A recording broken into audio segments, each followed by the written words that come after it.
कक्षा 9वीं के विद्यार्थियों को विज्ञान सब्जेक्ट से आईएमपी प्रश्न बता देता हूँ। तो आज के इस वीडियो में आज मैं उन लोगों को अध्याय 10 बताने वाला हूँ। तो अध्याय 10 में दिया है रासायनिक अभिक्रिया एवं समीकरण दिया हुआ है।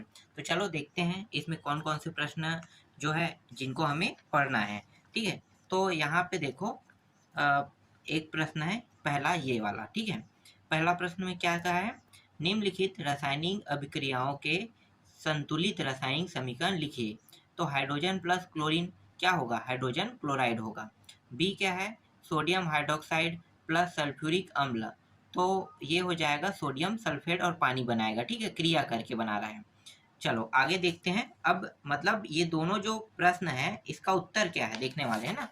तो इसका उत्तर है यहाँ पे देखो, हाइड्रोजन है और ये क्लोरीन है, दोनों के दो अणु है, जब मिलेगा तो 2HCl बनेगा। ठीक है, जिसे हम कहते हैं हाइड्रोक्लोरिक अम्ल कहते हैं। और यहाँ पे देखो सोडियम हाइड्रोक्साइड, इसे हम कहते हैं सोडियम हाइड्रोक्साइड और इसे हम सल्फ्यूरिक अम्ल बोलते हैं। जब दोनों क्रिया करेगा, प्लस मतलब क्या है? क्रिया होना, तो बनेगा सोडियम सल्फेट बनेगा और यहाँ पे जल जो है पानी, पानी भी बाहर हो जाएगा, मतलब पानी भी बनेगा। ठीक है, चलो आगे देखते हैं दूसरा प्रश्न। यहाँ पे इस तरह से रासायनिक समीकरण दिया हुआ है। इस रासायनिक समीकरण में क्या करने के लिए कहा है? संतुलित करने के लिए कहा है ना। तो संतुलित में देखते हैं, चेक करते हैं। देखो यहाँ पे कार्बन के कितने अणु है? एक है। तो देखते हैं दूसरे साइड में कार्बन के एक अणु, ये तो ठीक है। ठीक, यहाँ पे हाइड्रोजन के 4 अणु, दूसरे साइड में देखते हैं 4 अणु है कि नहीं। यहाँ पे सिर्फ 2 अणु है, तो 2 अणु की कमी है। तो मैं आगे में क्या करूँगा? यहाँ पे 2 लगा दूंगा। ठीक है, 2 लगाऊंगा तो यहाँ पे हाइड्रोजन के 4 अणु हो जाएंगे। अब 4 अणु होगा तो ऑक्सीजन कितना होगा? देखो ऑक्सीजन हो रहा है, कितना हो रहा है? एक सेकेंड, ऑक्सीजन यहाँ पे, एक मिनट, यहाँ पे थोड़ा सा चेंजेस और करना है ना। क्या है? कार्बन ठीक है 2 है और हाँ ठीक है। ठीक, तो ये हो गया 4। अब ऑक्सीजन जो है यहाँ पे 2 है और यहाँ पे 2 है, लेकिन जैसे मैंने यहाँ पे 2 लगाया तो 2 अणु बन गया। तो 2 बस यहाँ पे लगा देना है आपको, 2 यहाँ पे और 2 यहाँ पे लगाओगे तो सभी संतुलित हो जाएगा। ठीक है, संतुलित ऐसे ही करते हैं। इसके बाद देखो यहाँ पे है आयरन है, यहाँ भी आयरन है। आयरन के यहाँ पे 3 अणु है, यहाँ पे 1 अणु है। इसे 3 करने के लिए क्या करेंगे? आगे में 3 लगा देंगे, तो ये 3 हो गया।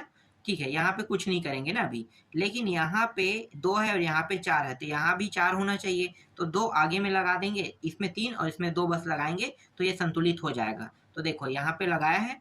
ठीक है, अब देखो पोटेशियम क्लोराइड ऑक्सीजन, इस तरह से तीनों दिया है। तो देखते हैं के एक अणु है, 2 3। ठीक है, ये सब सही है, लेकिन एक दिक्कत क्या है? दिक्कत ये है कि यहाँ पे ये 2 है और ये 3 है, तो क्या होगा? तो जब मैं यहाँ पे यहाँ पे 3 लगाऊंगा, ठीक है, समझना, 3 लगाता हूँ तो ये कुल 6 हो जाएगा। तो ये तो 3 का 3 है ना, तो 2 अगर मैं यहाँ पे लगा देता हूँ, ठीक है, 2 यहाँ पे, 2 यहाँ भी और यहाँ पे 3 लगा देता हूँ। देखो 2 2 3, तो ये संतुलित हो जाएगा। ठीक, संतुलित करना सीख गए। चलो आगे देखते हैं। इसके बाद देखो तीसरा प्रश्न, रासायनिक अभिक्रिया में ऊष्मा का ग्रहण करना तथा ऊष्मा का मुक्त होना समीकरण में किस प्रकार दर्शाया जाता है? उदाहरण देकर समझाइए। तो ग्रहण करना और क्या कह रहा है? ऊष्मा का मुक्त होना। तो देखो ये कार्बन है ऑक्सीजन के दोनों अणु जब अभिक्रिया करेगा तो कार्बन डाइऑक्साइड प्राप्त होगा और इसमें Q जो ऊष्माक्षेपीय अभिक्रिया है क्या हो जाएगा? मुक्त हो जाएगा। मतलब ये दोनों जुड़ रहे कह रहा है और कुछ नहीं। यहाँ पे नाइट्रोजन ऑक्सीजन का फिर से जुड़ना, तो देखो इस तरह से हम लिखते हैं। चलो आगे देखते हैं। रासायनिक समीकरण क्या है? इसे संतुलित करना क्यों आवश्यक है? उत्तर क्या लिखोगे? पदार्थ की अविनाशिता के निम्नानुसार किसी भी रासायनिक अभिक्रिया में पदार्थ का न तो निर्माण होता है और न ही विनाश होता है, अर्थात अभिक्रिया के दौरान परमाणु न तो बनते और न ही नष्ट होते हैं। अतः किसी रासायनिक अभिक्रिया में अभिकारकों का कुल द्रव्यमान उत्पादों के कुल द्रव्यमान के बराबर होता है। दूसरे शब्दों में रासायनिक अभिक्रिया के पहले और बाद में प्रत्येक तत्व के परमाणुओं की संख्या समान होती है। इसलिए समीकरण को संतुलित करना आवश्यक है। पांचवा प्रश्न देखो, पांचवा प्रश्न क्या है? जब लोहे की कील को कॉपर सल्फेट के विलयन में डुबोया जाता है तब विलयन का रंग क्यों बदल जाता है? ऐसा क्यों होता है? ऐसा इसलिए होता है क्योंकि कॉपर सल्फेट एक सेकंड पूरा पढ़ लेते हैं। लोहे की कील को कॉपर सल्फेट के विलयन में डुबोने पर लोहा कॉपर सल्फेट से कॉपर को विस्थापित कर देता है तथा स्वयं जुड़कर फेरस सल्फेट बना लेता है। इस कारण विलयन का रंग परिवर्तित हो जाता है। लोहे की क्रियाशीलता तांबे से अधिक है। इस कारण विस्थापन की क्रिया होती है। तो ये आयरन है, ये कॉपर सल्फेट है। जब दोनों क्रिया करेगा तो बन जाएगा आयरन सल्फेट और कॉपर क्या होगा, मुक्त होगा। ठीक है, आगे देखते हैं। निम्नलिखित अभिक्रिया में ऑक्सीकृत और अपचयित पदार्थों को पहचानिए। तो ऑक्सीकृत और अपचयित पदार्थ को पहचानना है तो देखो इसमें सोडियम है और सोडियम से क्या बन रहा है, सोडियम मतलब ये सोडियम क्या बोलते हैं, ऑक्साइड बोलते हैं कि ऑक्साइड, शायद ऐसे कुछ है, मुझे क्लियर नाम पता नहीं चल रहा है। ठीक है, तो NaO बन रहा है यहाँ पे, मान लो अभी। ठीक है, ये कॉपर ऑक्साइड है। ठीक है, ये सोडियम ऑक्साइड होगा तो ये कॉपर ऑक्साइड। ठीक है, और हाइड्रोजन ये मुक्त हो रहा है, मतलब हाइड्रोजन के साथ ये विक्रिया कर रहा है, तो कॉपर यहाँ पे बाहर हो गया और जल जो है अलग हो गया इस तरह से। तो यहाँ पे कॉपर जो है अपचयन हो रहा है और ऑक्सीकृत किसका हुआ है, इसका ऑक्सीकृत हुआ है। अपचयन और ऑक्सीकृत में बस थोड़ा सा डिफरेंस ये है कि जब कोई ऑक्सीकृत होता है तो दोनों एक साथ मिलते हैं, वो समझो, और जब अपचयन कहता है तो अलग होते हैं तत्व। जैसे कॉपर से अलग हो गया कौन, ऑक्सीजन, और ऑक्सीजन पानी के साथ मतलब हाइड्रोजन के साथ मिलकर जल का निर्माण कर रहा है। 7वां प्रश्न देखो, निम्नलिखित रासायनिक समीकरण को संतुलित कीजिए कह रहा है। तो संतुलित करना है तो ये वाला प्रश्न इस बार मैं आपको दे रहा हूँ, खुद संतुलित करके देखना। संतुलित कैसे करते हैं आपको पता है नहीं? तो देखो मैं आपको बता देता हूँ। यहाँ पे कार्बन के कितने अणु है, 3 है, तो यहाँ भी 3 होना चाहिए। ठीक है, यहाँ पे 8 अणु दिया है तो ये जो दूसरी साइड है यहाँ भी 8 अणु हाइड्रोजन का होना चाहिए।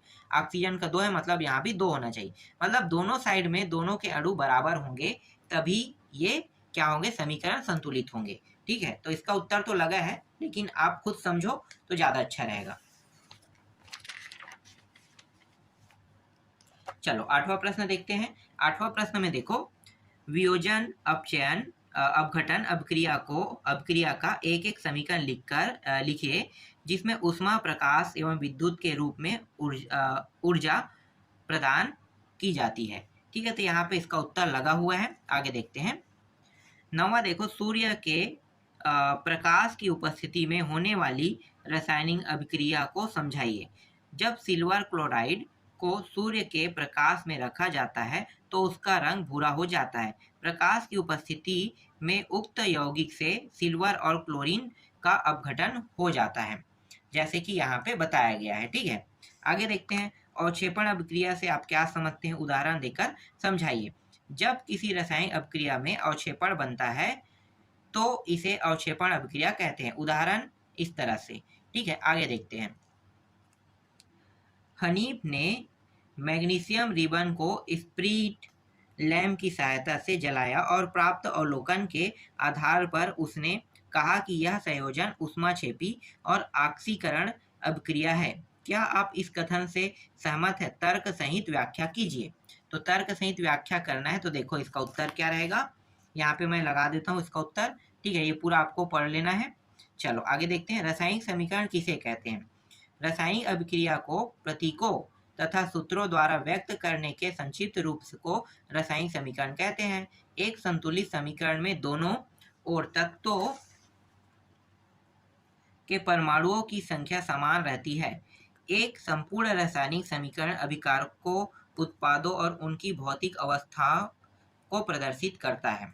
ठीक है, H2 + Cl2 तो 2HCl। ठीक है, ये होगा। इसके बाद दीर्घोत्तरी प्रश्न में देखो, दीर्घोत्तरी प्रश्न क्या है, यहाँ पे मैग्नीशियम मतलब इनका रासायनिक समीकरण बताया ना, तो डायरेक्ट मैं आपको दिखा देता हूँ। उत्तर देखो ये रहा। ठीक है, चलो आगे देखते हैं। इसके बाद दूसरा प्रश्न देखो, यहाँ पे क्या है, वियोजन अभिक्रिया को संयोजन अभिक्रिया के विपरीत क्यों कहा जाता है?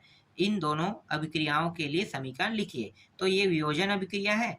वियोजन मतलब क्या होगा, जुड़ना या घटना होता है, टूटना होता है। ठीक है, वियोजन का मतलब टूटना होता है। तो यहाँ पे टूटने की बात किया है। देखो यहाँ पे ये जल है, जल को तोड़ दिया गया इस तरह से, कैल्शियम कार्बोनेट को भी तोड़ दिया गया, तो ये होता है वियोजन। संयोजन का मतलब क्या होता है, जुड़ना। जैसे कि कोयले का दहन, देखो यहाँ पे जुड़ गया, कार्बन + O2 कार्बन डाइऑक्साइड, पानी का बनना, ये दोनों भी जुड़ गया। ठीक है, ये होता है संयोजन अभिक्रिया होता है। टूटना और बनना जुड़ना में याद रखना, ठीक है। इसके बाद देखो तीसरा प्रश्न, विस्थापन एवं द्विविस्थापन अभिक्रिया में क्या अंतर है, इन अभिक्रियाओं के लिए समीकरण दीजिए। तो ये विस्थापन अभिक्रिया और ये द्विविस्थापन अभिक्रिया है। क्या होता है विस्थापन और द्विविस्थापन अभिक्रिया? तो इसमें ना क्या होता है कि जो तत्व है मुक्त कर स्वयं यौगिक बना लेते हैं और विस्थापन अभिक्रिया कहलाते हैं, ठीक है। इसमें विस्थापन करने वाले तत्व की क्रियाशीलता मुक्त होने के वाले तत्वों की क्रियाशीलता से अधिक होता है। जबकि द्विविस्थापन क्या होता है, इसके बीच ना आयनों का आदान प्रदान होता रहता है और दो आयनों एक दूसरे के स्थान पर चले जाते हैं, जैसे कि यहाँ पे बताया गया है, ठीक है। आगे देखो रासायनिक समीकरण क्या है। तो रासायनिक अभिक्रिया को प्रतीकों तथा सूत्रों द्वारा प्रदर्शित करने के संक्षिप्त रूप को रासायनिक समीकरण कहते हैं, जैसे कि यहाँ पे बताया गया है। फिर अनुमान विधि द्वारा निम्न समीकरण को संतुलित कीजिए। तो यहाँ पे देखो अनुमान विधि द्वारा संतुलित किया है, इसका उत्तर मैं आपको डायरेक्ट दिखा देता हूँ, ठीक है, यहाँ तक ठीक है। इसके बाद देखो थोड़ा सा हिस्सा यहाँ पे है, ये रहा, ठीक है। आगे देखो आंशिक समीकरण द्वारा जटिल रासायनिक यौगिक को किस प्रकार संतुलित किया जाता है, उदाहरण से ही समझाइए। तो उदाहरण से ही समझाना है, तो यहाँ पे देखो इसका उत्तर मैं आपको दिखा रहा हूँ, ठीक है, यहाँ तक हो गया। फिर ये रहा, ठीक है, आगे दिखाता हूँ। इसके बाद देखो 7वां प्रश्न, धोने का सोडा, चूना पत्थर, हंसाने वाली गैस क्लोरोफॉर्म एवं रुलाने वाली गैस का सूत्र लिखिए, ठीक है। इसका उत्तर यहाँ पे लगा है, धोने का सोडा है, चूना पत्थर है, हंसाने वाली गैस है, क्लोरोफॉर्म है, रुलाने वाली गैस है, ठीक है, ये सबका उत्तर यहाँ पे लगा है सूत्र के साथ। इसके बाद देखो 8वां प्रश्न, ठीक है। 8वां प्रश्न में क्या कहा है, ऑक्सीजन और अपचयन में क्या बताना है, अंतर बताना है। तो इसका उत्तर देख लो और एक बार पढ़ लेना, ऑक्सीजन क्या होता है, अपचयन क्या होता है। डायरेक्ट अब मैं दिखाता हूँ 9वां प्रश्न। 9वां प्रश्न क्या है, यहाँ पे इस तरह से कुछ रासायनिक सूत्र दिया रहेगा, ठीक है, मतलब नाम दिया रहेगा, अब इसको रासायनिक सूत्र में बांटना है। तो इसका भी उत्तर दिखाता हूँ, ये रहा, ठीक है। ये सब वही है जो नाम बता रहे थे ना, वही नाम को इन्होंने यहाँ पे यूज किया है, उसके बाद रासायनिक सूत्र में इस तरह से बना दिया है।